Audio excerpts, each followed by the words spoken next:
All right, let's get right into it. We're going to be talking about exam prep.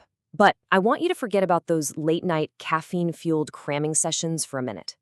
Today, we're unpacking some seriously effective strategies that are going to help you walk into that exam room feeling, actually confident. I mean, we've all been there.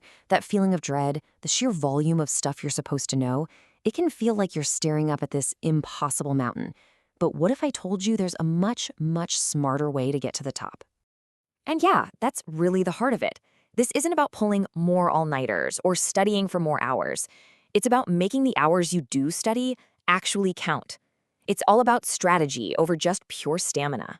So first up, prepare smarter, not harder. We're going to dive into how to transform your study habits from just kind of passive to really active. And we're going to start with a tool, a really powerful one, that you probably use every single day. Yep, you guessed it. That tool is AI. Now, hang on. Before you think this is all about finding shortcuts or cheating, let's reframe this. Using AI for your revision isn't about it just giving you the answer. Nope. It's about practicing how you find the answer. It's about turning this thing into your own personal tutor. This right here, this prompt, is an absolute game changer. Seriously. Instead of just asking for a summary, you're telling the AI to guide you, to poke and prod at your thinking so that you get to the answer yourself. That's the Socratic method, basically, learning by being questioned. And wow, is it a powerful way to make stuff actually stick in your brain. The key to all of this, though, is that you stay in the driver's seat. You're the one in control here. So challenge what it tells you. Push it deeper. Ask things like, okay, but why does this matter? Or what's the real impact of that? And don't forget to set your level, like telling it, explain this to me like I'm an undergraduate. That way, the feedback is perfectly tuned for you. This brings us to such a crucial point. So many of us, myself included, fall into the trap of passive rereading. You just kind of scan your eyes over the notes and then remember nothing. The real magic happens with active testing. Think of it like a workout for your brain. You're forcing your brain to retrieve the information, which is the exact skill you need in an exam. So how do you actually do that? Well, it can be as simple as turning your notes into flashcards or some quick multiple choice questions. But honestly, one of the most powerful things you can do, explain a topic out loud. To a friend, to your dog, to the wall, it doesn't matter. The act of saying it out loud forces you to organize your thoughts and instantly shows you where the gaps are. Okay, so you've done the smart prep work. Awesome. Now let's build on that. Let's talk about your exam day playbook. This is all about having a rock-solid plan for the day itself. This is so critical. The middle of a stressful exam is the absolute worst place to start making big decisions about how you're going to manage your time. You've got to have a pre-game strategy, a plan to handle both the clock and the pressure before you even set foot in that room.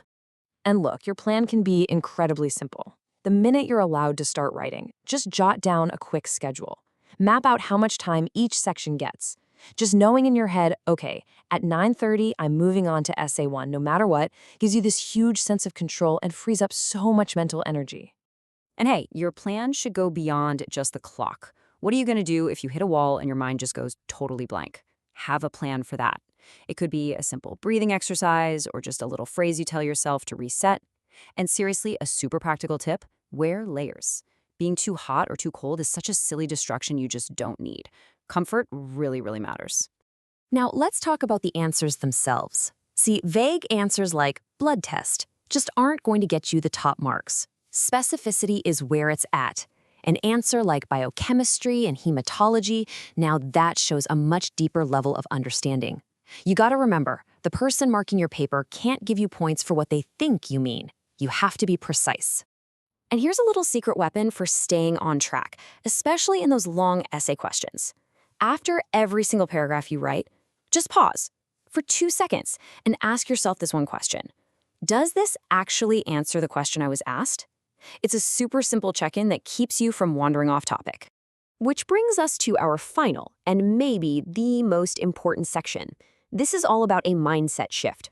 A shift that could honestly be the difference between a pass and a fail. Just look at that number, 0. That is exactly how many marks you get for leaving an answer blank. It is the only way to 100% guarantee you get nothing for a question. So here it is, the golden rule. Progress over perfection.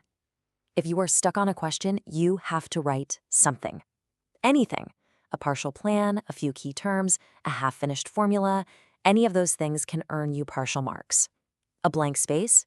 Well, a blank space will always get you a 0. So let's quickly recap the awesome toolkit we've just built. Number 1, use AI as your personal tutor, not your cheat sheet. 2, get into active testing. Stop just rereading your notes. 3, walk into that exam with a plan for your time and for your stress. And finally, always remember that golden rule. Progress over perfection. A partial answer will always beat a blank page every single time. So I'm going to leave you with this question. Don't just watch this and move on. I want you to really think. What is the one small, simple strategy from this whole explainer that you can try out in your very next study session? Because that right there, that's how real change begins.